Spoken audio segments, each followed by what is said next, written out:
जय हिंद, नमस्कार सभी भाइयों को। स्वागत है आप सभी का आपके अपने यूट्यूब चैनल पर।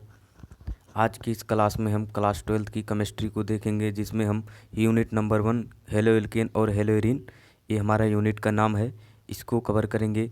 इस टॉपिक में यानी इस वीडियो में हम केवल हेलो एल्केन को समझेंगे। इसके नेक्स्ट वीडियो में हम हेलो एरीन को भी कवर कर लेंगे। हमने कोशिश किया है कि हम आपको बेसिक जानकारी भी दे सकें और महत्वपूर्ण रिएक्शन को भी करा सकें। सब कुछ हमने कवर करने का कोशिश किया है। फिर भी यदि आपको कोई टॉपिक अगर बचा हुआ लगता है तो आप कमेंट कर सकते हैं। चलिए शुरू करते हैं वीडियो को और आगे देखते हैं। तो हेलो एल्केन यानी हेलो एल्केन क्या है? ठीक है, तो हेलो एल्केन यानी जो हमारा ये एल्केन है, ठीक है, एल्केन का जब हम रिएक्शन आगे करा देंगे, ठीक है, तो यहाँ पर क्या होगा, हाइड्रोजन विस्थापित हो जाएगा और हेलोजन जुड़ जाएगा। तो इसी प्रकार से ये हमारा हेलो एल्केन है। इसको हेलो एल्केन या एल्किल हाइलाइड भी कहते हैं। ठीक है, आगे देखते हैं। छोटा सा डिफिनीशन है हेलो एरीन का भी। तो ये हमारा कोई एरीन है, यानी C6H5H यानी C6H6 इसे कहते हैं, यानी जो इस प्रकार का बना होता है स्ट्रक्चर।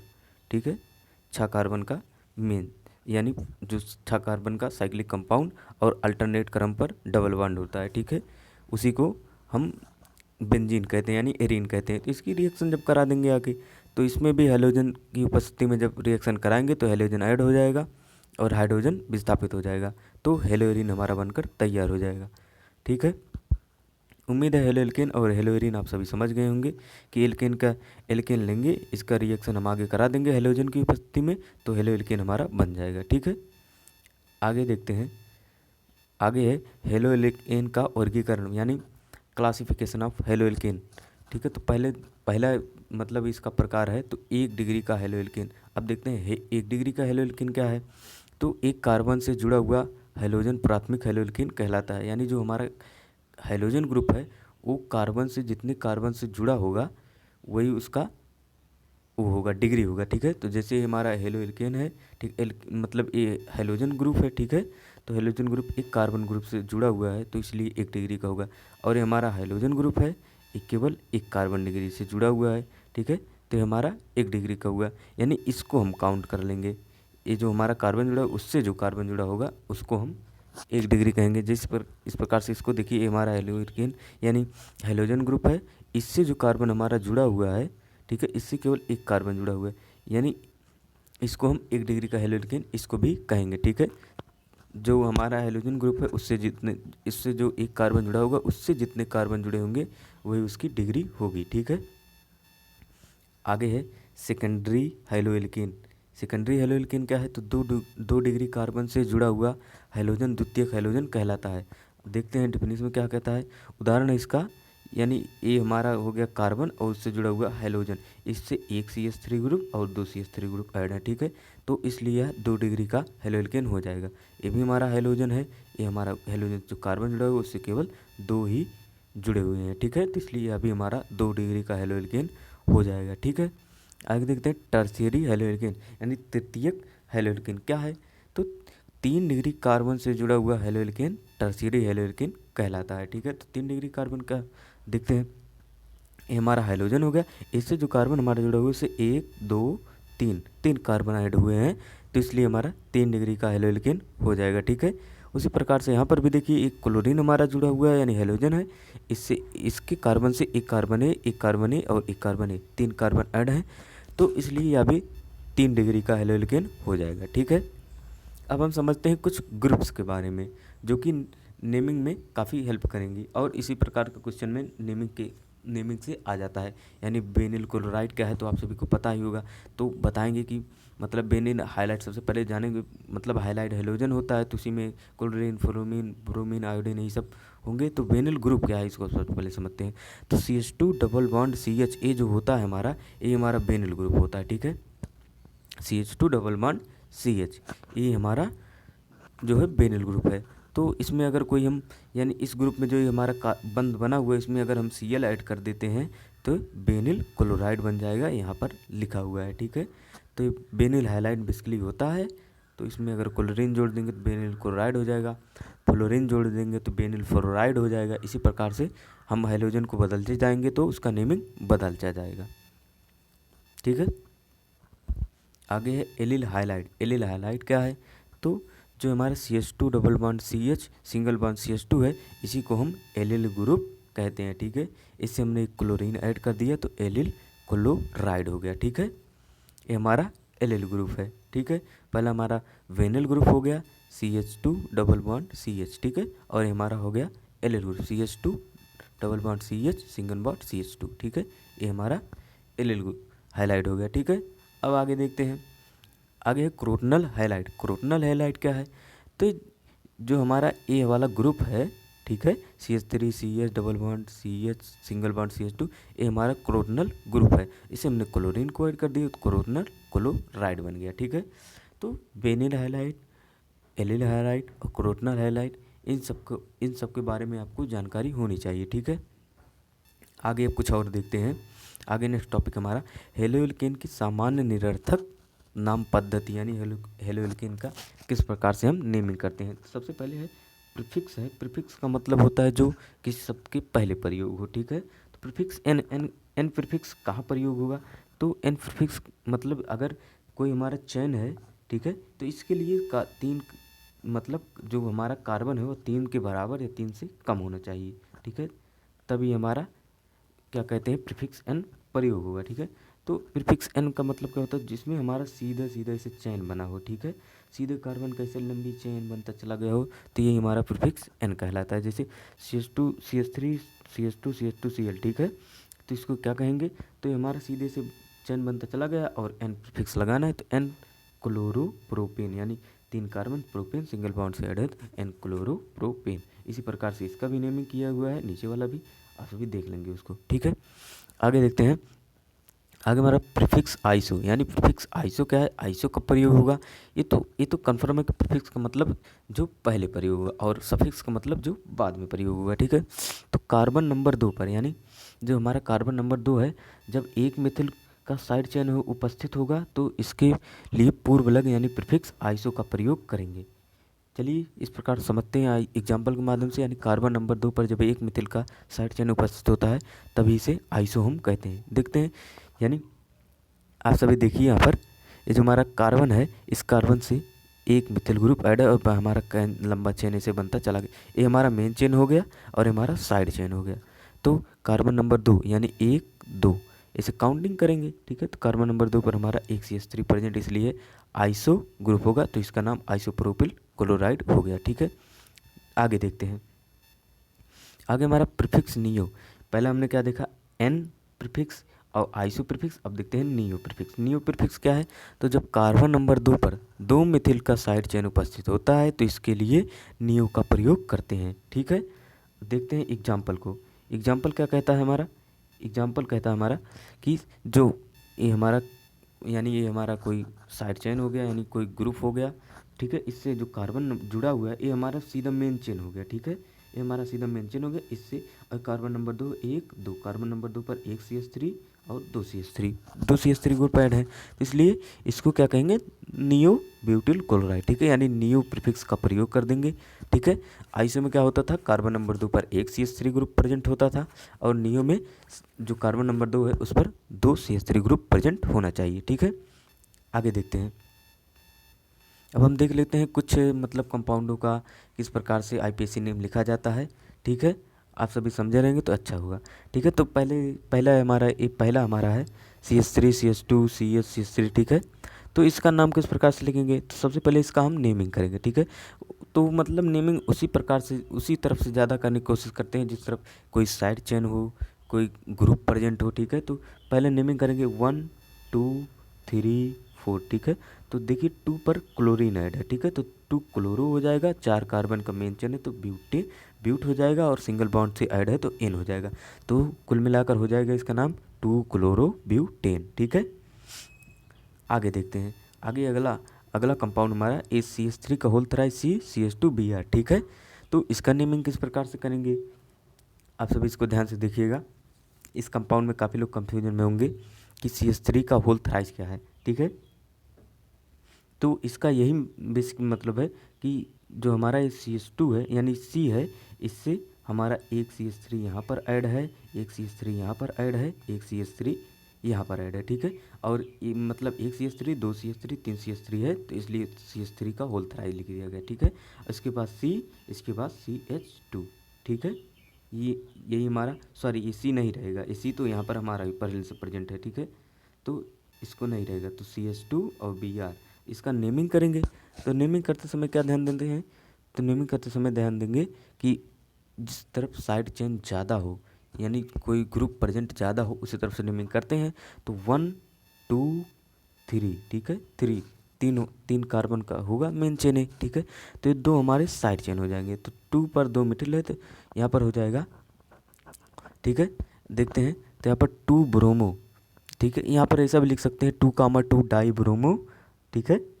और 2 पर क्या है, 2 पर एक मेथिल ग्रुप भी है, ठीक है। सॉरी यहाँ पर है 1 ब्रोमो 2, 2 डाई मेथिल, ठीक है। यानी अगर हम इधर से नेमिंग कर दें तब भी कोई 1 2 3, ठीक है। तो 1 ब्रोमो 2, 2 डाई मेथिल और 1 2 3 3 कार्बन है, तो प्रोपेन हो जाएगा, ठीक है। आगे इस प्रकार से इसका भी है कि यहाँ पर देखिए CH3 का होल थराइज है और CBr, तो इसका क्या हो जाएगा, तो 2 कार्बन का मेन चेन बन जाएगा। सॉरी 1 2, हाँ 2 कार्बन का ही मेन चेन बनेगा, क्योंकि 2 CH3 साइड चेन के रूप में हो जाएंगे, ठीक है। तो इसका नेम क्या होगा, 2 पर ब्रोमीन ऐड होगा, तो 2 ब्रोमो 2 मिथिल प्रोपेन इसका नेमिंग हो जाएगा, ठीक है। इसी प्रकार से ये सब किए हुए हैं, आप सभी ध्यान से देख लीजिएगा, समझ में आ जाएगा आप सबको, ठीक है। एक और हम बता देते हैं, जैसे चाहे जो बता दें, एक यही हम बता देते हैं CH2Cl2, यानी 2 क्लोरीन है, ठीक है, और एक कार्बन है, ठीक है। यानी CH2 से 2 क्लोरीन ऐड हुए हैं। तो जब नेमिंग करेंगे तो 1 पर करेंगे तो 1 डाई क्लोरो हो जाएगा, क्योंकि 1 पर 2 क्लोरीन है, तो 1 डाई क्लोरो और एक कार्बन है, तो मेथ और सिंगल बॉन्ड से ऐड एन। इसी प्रकार से ये सब, ये तो CC यानी CCl4 होना चाहिए, ठीक है, क्योंकि टेट्राक्लोरो मेथेन यानी कार्बन टेट्राक्लोराइड होना, ठीक है। आगे देखते हैं, आगे हमारा कि हेलोएल्केन बनाने की विधियाँ, यानी प्रिपरेशन मेथड फॉर हेलोएल्केन, यानी हेलोएल्केन को किन किन चीज़ों से बनाया जा सकता है, किस किस प्रकार से बनाया जा सकता है, आइए देखते हैं और समझते हैं, ठीक है। तो समझेंगे, पहला है एल्केन से। एल्केन क्या होगा, तो एल्केन 3 टाइप में, मतलब सिंगल बॉन्ड जिसमें होगा वो एल्केन होगा, डबल बॉन्ड जिसमें होगा वो एल्कीन होगा, और ट्रिपल बॉन्ड जिसमें होगा वो एल्काइन होगा। तो एल्केन का मतलब इसमें सिंगल बॉन्ड अवश्य प्रेजेंट होगा। तो देखते हैं पहला एल्केन से किस प्रकार से हम हाइड्रोजन को फॉर्म कर सकते हैं। तो चलिए शुरू करते हैं, ठीक है। तो एल्किल हैलाइड किस प्रकार से हेलो एल्केन से बनाएंगे, देखते हैं। जब एल्केन का हाइड्रोजनीकरण, ठीक है, सूर्य के प्रकाश की उपस्थिति में कराते हैं तो हेलो एल्केन का मिश्रण प्राप्त होता है, लेकिन इसे अलग करना बहुत कठिन कार्य होता है। परंतु इस प्रक्रिया में यदि एल्केन अधिक मात्रा में लिया जाता है तो एक ही उत्पाद प्राप्त हो जाता है। यानी इस प्रक्रिया में अगर एल्केन को हम ज़्यादा लेंगे तभी हमको एक उत्पाद प्राप्त होगा, नहीं तो नहीं होगा, ठीक है। देखते हैं अब, तो ये हमारा देखिए, ये हमारा एल्केन हो गया, ये हमारा हाइड्रोजन हो गया, ये हमारा सनलाइट हो गया, रिएक्शन करा दिए, ठीक है। तो एक Cl आकर यहाँ पर ऐड हो जाएगा और ये Cl बाहर हो जाएगा, ठीक है।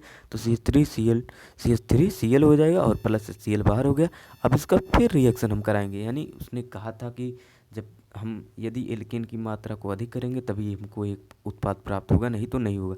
तो क्या करते हैं, आगे बढ़ते हैं, आगे और रिएक्शन हम कराते हैं। तो फिर एक क्लोरीन मतलब एक हाइड्रोजन को लेकर HCl बना लेगा और CH2Cl2 बनेगा। फिर इसी प्रकार से रिएक्शन कराएंगे CHCl3 बनेगा।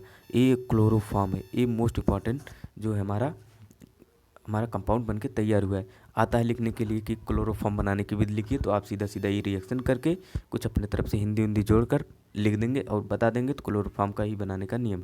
फिर आगे और रिएक्शन Cl2 की उपस्थिति में कराएंगे, फिर HCl बार होगा तो CCl4 बनेगा, यानी कार्बन टेट्राक्लोराइड बनेगा। ये रिएक्शन इंपॉर्टेंट है, ठीक है, आप इसको ज़रूर देख लीजिएगा, ठीक है। यानी हम Cl2 को ऐड करेंगे और सनलाइट की उपस्थिति लेंगे और कार्बन से जो हमारा एल्केन है उसमें से एक हाइड्रोजन एलिमिनेट होता जाएगा और धीरे धीरे यानी और क्लोरीन की संख्या बढ़ती जाएगी, ठीक है। अब आगे दिया गया है कि हाइड्रोजन की तरफ हाइड्रोजन की सक्रियता का क्रम निम्नलिखित है। यानी हाइड्रोजन जो हमारा उसकी सक्रियता का क्रम क्या होगा कि सबसे ज़्यादा कौन सक्रिय है, तो फ्लोरीन सबसे ज़्यादा सक्रिय, फिर क्लोरीन, फिर ब्रोमीन, फिर आयोडीन।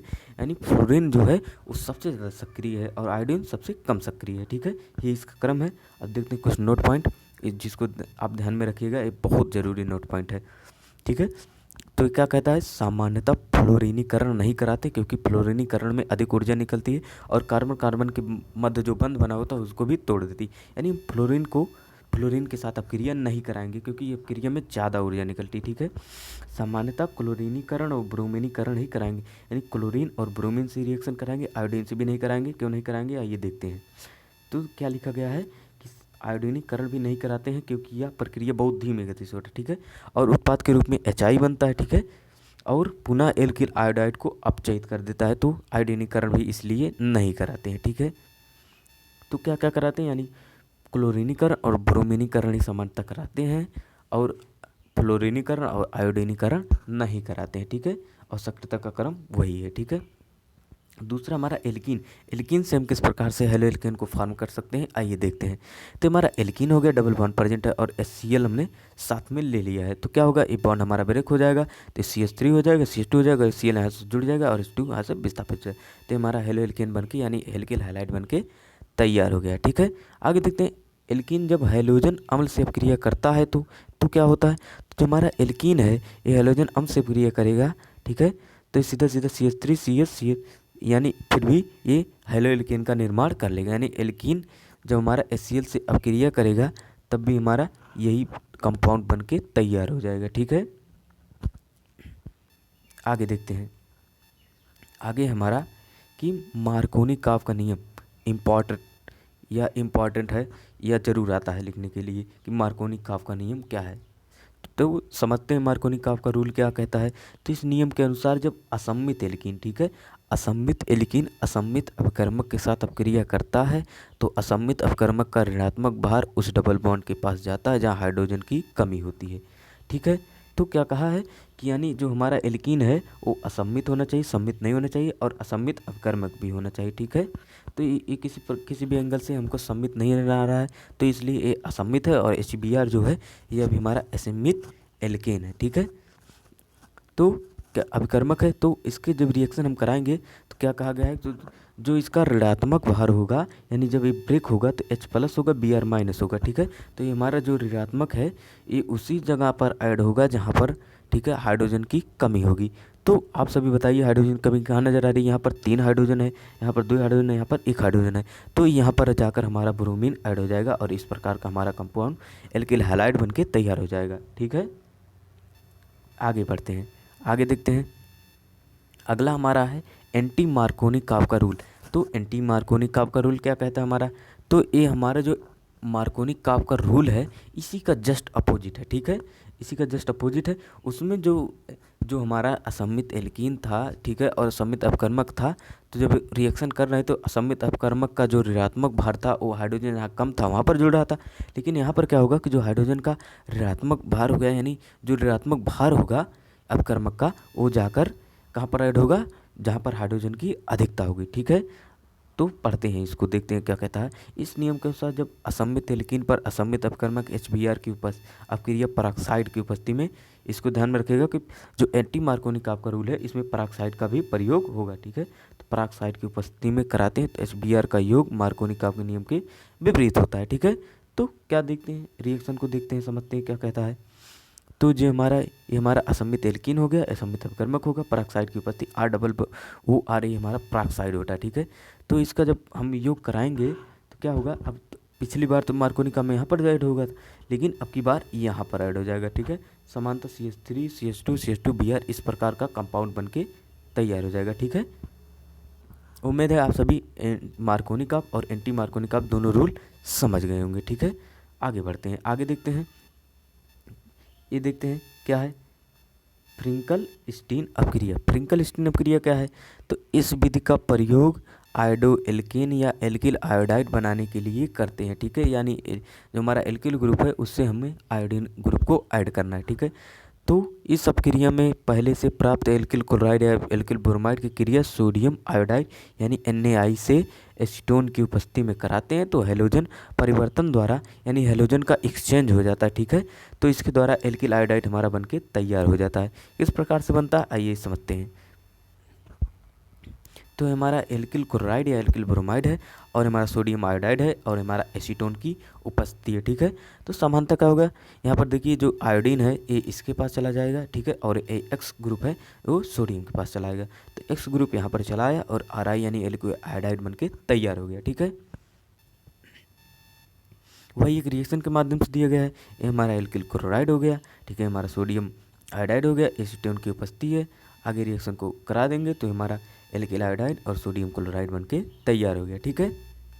आगे देखते हैं, आगे है कि एल्कोहल से किस प्रकार से रिएक्शन करेगा, यानी एल्कोहल से किस प्रकार से बनाएंगे ये भी समझते हैं। तो एल्कोहल में सबसे पहले रिएक्शन विथ हैलोजन एसिड, यानी हैलोजन एसिड जो है उसके साथ हम क्रिया कराएंगे, यानी एसिड जो होगा उसमें हैलोजन ग्रुप प्रेजेंट होगा, ठीक है। अब देखते हैं तो क्या क्या रिएक्शन विथ HCl, HCl के साथ रिएक्शन किस प्रकार से करता है, आइए देखते हैं समझते हैं।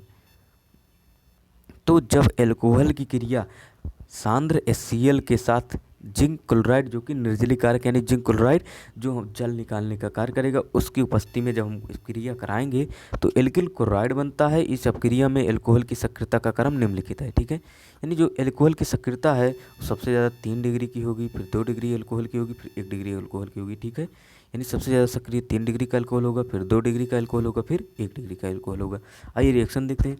ये हमारा हो गया एल्कोहल, ठीक है, ये हमारा हो गया जो हमारा है हैलोजन एसिड, ठीक है। जिंक क्लोराइड जो हमारा निर्जलीकारक है इसकी उपस्थिति में जब क्रिया कराएंगे तो Cl जो है H प्लस Cl माइनस और R प्लस OH माइनस में टूट जाएगा, प्लस वाला माइनस के बाद माइनस वाला प्लस के पास, तो RCl प्लस H2O इस प्रकार का हमारा कंपाउंड बनके तैयार हो जाएगा, ठीक है।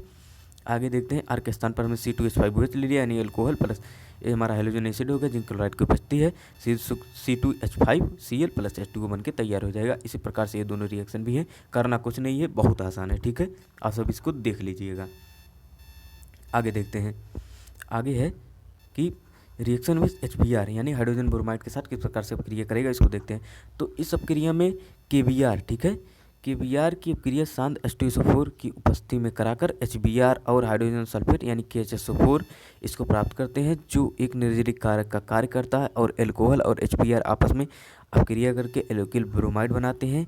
यह विधि एल्किल ब्रोमाइड बनाने की प्रयोगशाला विधि है, यानी ये जो रिएक्शन है यह इम्पॉर्टेंट है, ठीक है। ये इम्पॉर्टेंट रिएक्शन है कि आएगा कि एल्किल ब्रोमाइड बनाने की प्रयोगशाला विधि क्या है, तो आप इसको लिख सकते हैं, नंबर पूरा मिलेगा। तो क्या कहता है इस अपक्रिया में यानी KBr जो है ना पोटेशियम ब्रोमाइड है, ठीक है, उसकी क्रिया जब शांत सल्फ्यूरिक एसिड से कराएंगे, ठीक है, HBr और पोटेशियम हाइड्रोजन सल्फेट पर होगा। जो पोटेशियम हाइड्रोजन सल्फेट है ये हमारा एक निर्जलीक कारक का कार्य करेगा, इसको लेंगे फिर HBr के आपस में क्रिया करा के एल्किल ब्रोमाइड बनाएंगे और ये एथिल ब्रोमाइड बनाने का जो है प्रयोगशाला विधि है। ये रिएक्शन के माध्यम से समझते हैं रिएक्शन क्या कहता है, ठीक है। तो हमारा KBr हो गया यानी पोटेशियम ब्रोमाइड हो गया, H2SO4 सल्फ्यूरिक एसिड हो गया। अगर रिएक्शन कराएंगे तो ये हमारा ब्रेक होगा H प्लस HSO4 माइनस और K प्लस Br माइनस, तो HBr हो जाएगा, KHSO4 ये हमारा निर्जलीक कारक है, तो हमने यहाँ पर एल्कोहल ले लिया और HBr ले लिया। आगे रिएक्शन करा दी KHSO4 जो कि हमारा निर्जलीक कारक है, तो RBr हो जाएगा प्लस H2O बन जाएगा, ठीक है। इसी प्रकार से R के साथ C2H5 ले लिया, बाकी सब वही करना कुछ नहीं, बहुत आसान रिएक्शन है, आप सभी समझ गए होंगे, यही हमारी से उम्मीद है, ठीक है। आगे देखते हैं, आगे रिएक्शन विथ HI, ठीक है, HI के साथ किस प्रकार से क्रिया करके ये हमारा जो हाइड्रोजन है किस प्रकार से निर्माण होगा इसको देखते हैं। एल्कोहल की क्रिया जब पोटेशियम आयोडाइड से H3PO4 की उपस्थिति में कराते हैं तो एल्किल आयोडाइड प्राप्त होता है, यानी जो एल्कोहल है उसकी क्रिया पोटेशियम आयोडाइड से, ठीक है, H3PO4 ये भी निर्जलीक कारक का ही कार्य करेगा, यानी ZnCl2 KHSO4 और H3PO4 ये सभी जो हमारे हैं निर्जलीक कारक का कार्य करते हैं, आप सभी इनको ध्यान में रखिएगा, ठीक है। तो इसकी जब आप उपस्थिति में क्रिया कराएंगे तो एल्किल आयोडाइड समानता प्राप्त हो जाएगा। आइए रिएक्शन को देखते हैं और समझते हैं। रिएक्शन क्या कहता है, तो Ki जो है पोटेशियम आयोडाइड जो है हमारा, इसकी जब इसकी यानी H3PO4 उपस्थिति में कराएंगे तो सीधा सीधा हमारा HI बन जाएगा, ठीक है, और KH2PO4 ये हमारा निर्जलीक कारक बन जाएगा, ठीक है। तो अब हम रिएक्शन कराते हैं, एल्कोहल हमारा हो गया और HI हो गया और H2PO4 ये हमारा निर्जलीक कारक हो गया। इसकी क्रिया जब आगे बढ़ाएंगे तो C2H5 हो जाएगा प्लस H2O बन जाएगा, ठीक है। तो ये हमारा समानता एल्किल हैलाइड बन के तैयार हो जाएगा, ठीक है, एल्किल आयोडाइड, ठीक है। आगे देखते हैं, आगे रिएक्शन क्या कहता है। आगे रिएक्शन है रिएक्शन विथ PCl5 यानी PCl5 के साथ रिएक्शन फास्फोरस पेंटाक्लोराइड के साथ किस प्रकार से क्रिया करता है, ठीक है, देखते हैं। तो एल्कोहल की क्रिया जब PCl5 से कराते हैं यानी PCl फास्फोरस पेंटाक्लोराइड के साथ कराते हैं तो एल्किल क्लोराइड POCl3 और HCl अम्ल यानी ये सब चीज़ें प्राप्त होती हैं। रिएक्शन के माध्यम से देखते हैं, ज़्यादा समझ में आता है। तो ये हमारा अल्कोहल हो गया, PCl5 हो गया। तो ये हमारा PCl5 है जो पी हो जाए, पी के साथ देखिए, आप एक बार ध्यान से देख लीजिए, PCl5 ये हमारा पी हो गया, इससे एक क्लोरीन यहाँ पर, दो क्लोरीन यहाँ पर, तीसरा क्लोरीन यहाँ पर, चार क्लोरीन यहाँ पर, पांचवा क्लोरीन यहाँ पर। तो एक एक क्लोरीन इस प्रकार से ब्रेक होगा, ठीक है, और जाकर एक एक ग्रुप में ऐड हो जाएगा, ठीक है। रिएक्शन को देखते हैं, तो जब आप क्रिया कराएंगे तो RCl एक क्लोरीन हो गया तो RCl बच गया। अब यहाँ पर चार क्लोरीन बचा तो POCl3 यानी पी हो गया, इससे O ले लिया और Cl3, तीन एक चार क्लोरीन हमारा वेस्ट हो चुका है, तो एक क्लोरीन बचा, तो HCl यानी एक हाइड्रोजन जो हमारा बचा था HCl बनाकर गायब हो जाएगा। R के स्थान पर C2H5OH ले लिए, PCl5 ले लिए, बाकी सब वही रिएक्शन है। रिएक्शन बहुत आसान है, आप ध्यान से देख लीजिएगा। यानी हमारा जो है एल्किल क्लोराइड बन गया, ठीक है, PuCl3 + HCl, इस प्रकार का हमारा कंपाउंड बन के तैयार हो गया, ठीक है। अब हम देखते हैं कि भौतिक अवस्था यानी जो हमारा हेलोल्केन है इसका भौतिक अवस्था क्या है। तो भौतिक अवस्था जो एक या दो कार्बन का एल्किल हैलाइड गैसीय अवस्था में होता है, यानी एक या दो कार्बन जो हमारा एल्किल हैलाइड होगा वह हमारा गैसीय अवस्था में होगा। इसके पश्चात 18 कार्बन तक द्रव अवस्था में पाया जाता है, लिक्विड फॉर्म में 18 कार्बन तक ये हमारा लिक्विड फॉर्म में पाया जाता है। क्या जो हमारा हेलोल्केन है यही, ठीक है। आगे देखते हैं इसका क्वथनांक यानी जिस ताप पर वह खौलने लगे, ठीक है। तो हेलोल्केन का क्वथनांक अपने जनक हाइड्रोकार्बन से अधिक होता है, ठीक है। तो यानी जिससे वह बना होता है उससे इसका क्वथनांक अधिक होता है। सामान्यतः अणुभार बनने के साथ साथ इसका क्वथनांक भी बढ़ता जाता है, ठीक है। यानी जिस प्रकार से इसका अणुभार, इसमें साइड चेन, ये सब ऐड होते जाएंगे, इस प्रकार से इसमें जो है इसका क्वथनांक बढ़ता जाने, ताप ज़्यादा लगाने की आवश्यकता होगी, ठीक है। तो शाखाओं के बढ़ने पर क्वथनांक कम हो जाता है, ठीक है। यानी शाखाओं के बढ़ने पर क्वथनांक कम हो जाता है अणुभार के अनुसार, ठीक है। अणुभार के अनुसार देखते हैं क्या कहता है। तो IF RCl RBr RI यानी इसका अणुभार ज़्यादा है तो इसलिए इसका क्वथनांक सबसे ज़्यादा होगा। आयोडीन का परमाणु क्रमांक ज़्यादा है, इसका परमाणु भार भी ज़्यादा है तो इसलिए इसका अणुभार भी ज़्यादा होगा, ठीक है। ये हमारे सक्रियता का क्रम है। और ये हमारा हमारा ये एल्किल हैलाइड है, ये भी एल्किल हैलाइड है, तो इसका अब देखेंगे किसका अणुभार सबसे ज़्यादा है, तो सबसे ज़्यादा ए, फिर ए, इस प्रकार से दिया हुआ है, ठीक है। अब क्या कहता है, बॉइलिंग पॉइंट जो होता है वो इन्वर्सली प्रोपोर्शनल अपन ब्रांचिंग, यानी जितनी जगह इसमें शाखाएं होंगी उतना ही इसका जो होगा बॉइलिंग पॉइंट कम होगा, ठीक है। यानी आप इस प्रकार से ध्यान रखिएगा, जिस हेलोल्केन का, ठीक है, साइड चेन जिस हेलोल्केन में ज़्यादा होंगे, ठीक है, तो उसका क्वथनांक कम होगा, और जिसका क्वथनांक अधिक होगा उसमें साइड चेन कम होंगे, ठीक है, ग्रुप कम होंगे, ठीक है। उम्मीद करता हूँ सभी इसको समझ गए होंगे। आगे बढ़ते हैं।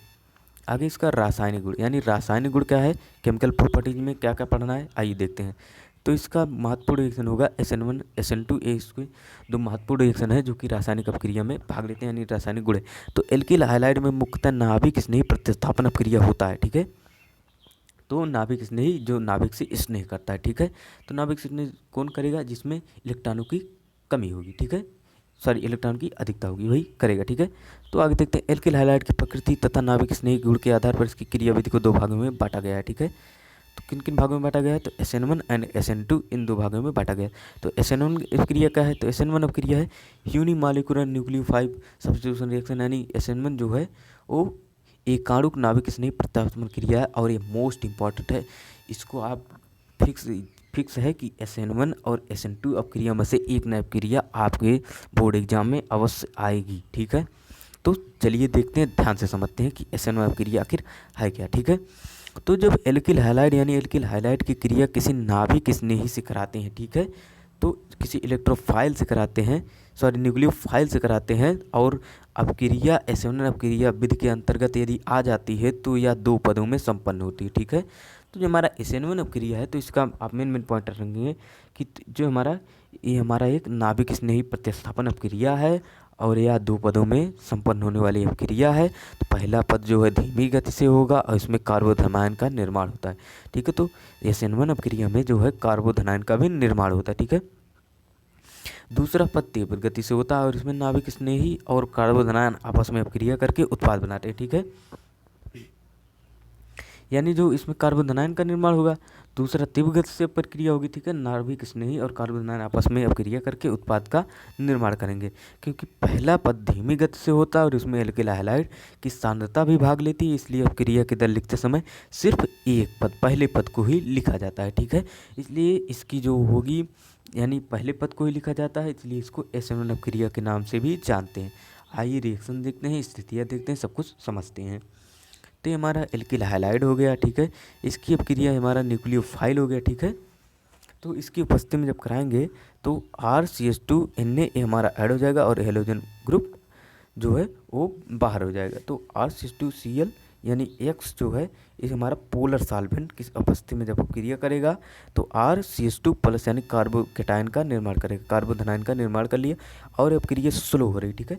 यानी किसने कहा था कि जब स्लो अपक्रिया होगी तो हमारा कार्बोधनायन का निर्माण होगा और ये 2 पद में होने वाली अपक्रिया है, ठीक है। और दूसरा हमारा जो हमारा RCH2 है, ठीक है, जो हमारा एल्केन है, इसकी क्रिया जब हम न्यूक्लियोफाइल की उपस्थिति में फास्ट कराएंगे तो RCH2Na इस प्रकार का हमारा कंपाउंड बनके तैयार हो जाएगा, ठीक है। अब इसका दर देखते हैं, रेट क्या है। तो रेट जो हमारा वो हमारा सीधे डायरेक्टली प्रोपोर्शनल है, यानी जो हमारा ये एल्किल हाइलाइट बना है। और जो हमारा रेट है वो क्या आ जाएगा, जब हमारा इसको इन्वर्सली प्रोपोर्शनल का चिन्ह रहता है कि कोई कांस्टेंट लगाते हैं तो हमारा इसके इक्वल आ जाएगा, ठीक है। अब आगे समझते हैं क्या कह रहा है। क्योंकि इस अपक्रिया में कार्बोधनायन अपक्रिया यानी अपक्रिया मध्यवर्ती यानी रिएक्शन इंटरमीडिएट बनता है, ठीक है। कार्बोधनायन अपक्रिया में जो है रिएक्शन इंटरमीडिएट बनता है, इसलिए एल्किल हैलाइड का सक्रियता का क्रम निम्नलिखित है, ठीक है। यानी सक्रियता एल्किल हैलाइड की किस प्रकार से, सबसे ज़्यादा 3 डिग्री की, फिर 2 डिग्री का, फिर 1 डिग्री का जो है हमारा सक्रियता का ही हमारे एल्किल हैलाइड का क्रम है। और जो हमारा कार्बोकेटायन है इसकी भी सक्रियता का क्रम, इस पर सबसे ज़्यादा 3 डिग्री कार्बोकेटायन, फिर 2 डिग्री का, फिर 1 डिग्री का, इस प्रकार से कार्बोकेटायन का भी हमारा क्रम दिया हुआ है, ठीक है। आगे देखते हैं। तो SN1 अपक्रिया के लिए आवश्यक शर्तें यानी आवश्यक स्थितियाँ क्या क्या है, किस किस शर्त पे ये SN1 अपक्रिया हमारी कंप्लीट होती है। तो पहला पॉइंट हमारा ध्रुवीय विलायक तथा प्रोटॉन देने वाले विलायक की उपस्थिति में SN1 अपक्रिया होती है। यानी जो ध्रुवीय विलायक हो और प्रोटॉन देने वाला विलायक जो है उसी की उपस्थिति में, यानी जो हमारा न्यूक्लियोफाइल है उसी की उपस्थिति में हमारे जो है SN1 अपक्रिया होती है। जैसे एल्कोहल, अमोनिया, जल, इन सब की उपस्थिति में ही हमारी SN1 अपक्रिया कंप्लीट होती है, ठीक है। दूसरा हमारा दुर्बल नाभिक स्नेही तथा कम सांद्रता के नाभिक स्नेही की उपस्थिति में अपक्रिया SN1 अपक्रिया होती है। यानी जो नाभिक स्नेही दुर्बल होना चाहिए और कम सांद्रता का नाभिक स्नेही होना चाहिए। तो जो हमारा एल्कोहल है, अमोनिया है, H2 है, ये हमारा जो है दुर्बल नाभिक स्नेही भी है और कम सांद्रता का नाभिक स्नेही भी ये हमारा है, ठीक है। आगे देखते हैं SN2 अपक्रिया यानी बाई मालिक्यूलर ठीक है, by molecular nucleophile substitution reaction यानी द्विअणुक नाभिक स्नेही प्रतिस्थापन क्रिया क्या है। तो SN2 अपक्रिया, या जो SN2 अपक्रिया यह भी हमारा मोस्ट इंपॉर्टेंट है। SN2 अपक्रिया और SN1 अपक्रिया ये दोनों आ जाते हैं, चाहे दोनों साथ आएंगे या एक ना एक रिएक्शन जरूर आएगा, ठीक है। तो यह एक पद में संपन्न होने वाली अपक्रिया होती है। जो हमारा SN1 अपक्रिया था वह 2 पद में कंप्लीट हो रही थी, लेकिन हमारा ये एक ही पद में कंप्लीट होने वाली अपक्रिया है, ठीक है।